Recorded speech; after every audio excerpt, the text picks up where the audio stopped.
जय श्री गणेश। राधे राधे। क्या आपने कभी सोचा है कि मिट्टी और उपटन से रचे गए एक बालक ने संपूर्ण सृष्टि का परम पूज्य देवता बनने तक का अद्भुत सफर कैसे तय किया?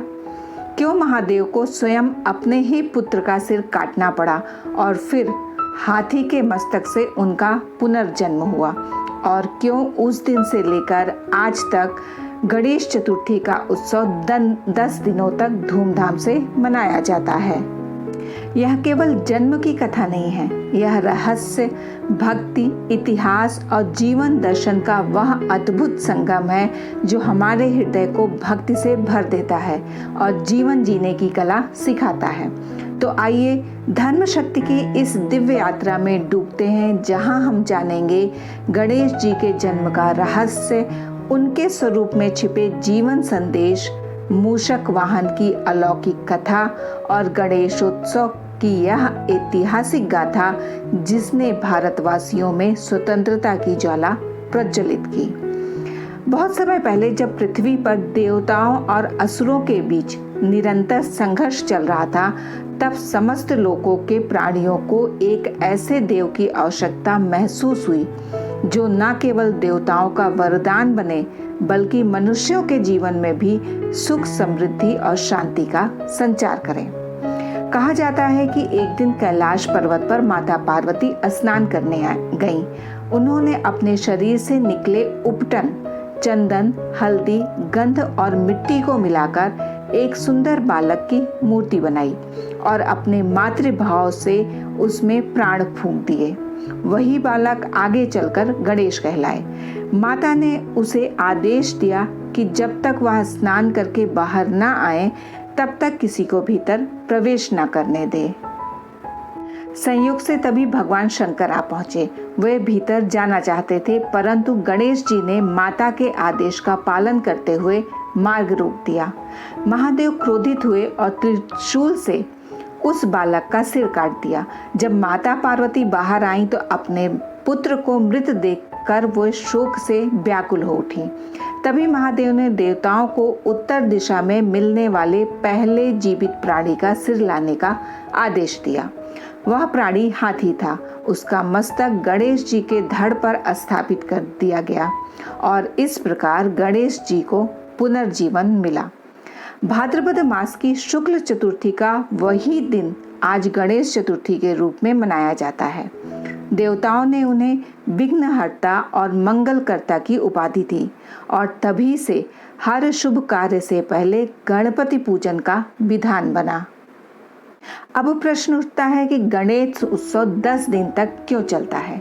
पुराणों के अनुसार जब गणेश जी को नया जीवन मिला तब देवताओं और मनुष्यों ने 10 दिनों तक अखंड दीप जलाए, भजन कीर्तन किए और उनका गुणगान किया।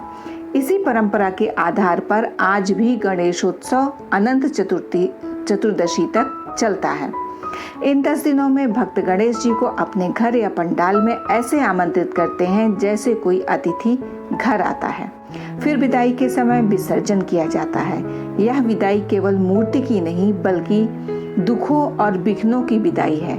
भक्त विश्वास करते हैं कि गणेश जी अपने साथ सभी विघ्न ले जाते हैं और अगले वर्ष पुनः सुख, समृद्धि और मंगल लेकर आते हैं। गणेश जी का स्वरूप भी अद्भुत संदेश देता है हमें। उनका विशाल मस्तक सिखाता है कि जीवन में बड़ा सोचना चाहिए। छोटी आंखें सूक्ष्मता पर ध्यान देने का संकेत देती हैं। लंबी सूंड लचीलेपन और व्यवहारिकता का प्रतीक है। बड़े कान कहते हैं कि अधिक सुनो, कम बोलो। छोटा मुख मधुर वाणी का संदेश देता है। बड़ा उदर धैर्य और सहनशीलता का प्रतीक है। उनका वाहन मूषक अहंकार और वासनाओं पर नियंत्रण की शिक्षा देता है। मूषक वाहन की कथा भी बहुत रहस्यमयी है। गंधर्व क्रूर अपने अहंकार के कारण ऋषि वामन के श्राप से विशालकाय मूषक बन गया और उपद्रव करने लगा। देवताओं की प्रार्थना पर गणेश जी ने उसे वश में किया और उसने स्वयं को गणेश जी का सेवक बना लिया। तभी से मूषक उनका वाहन बना। इतिहास में भी गणेशोत्सव ने बहुत ही अद्भुत भूमिका निभाई। 1893 में लोकमान्य बाल गंगाधर तिलक ने इसे सार्वजनिक रूप देकर अंग्रेजी शासन के खिलाफ एक जनांदोलन का रूप दिया। जहां अंग्रेज सामूहिक सभाओं पर प्रतिबंध लगाते थे, वहीं गणेश उत्सव ने लाखों भारतीयों को एक सूत्र में बांधा। भक्ति के साथ साथ यह पर्व राष्ट्रभक्ति का भी प्रतीक बन गया। गणेश उत्सव का सबसे भावुक क्षण है विसर्जन।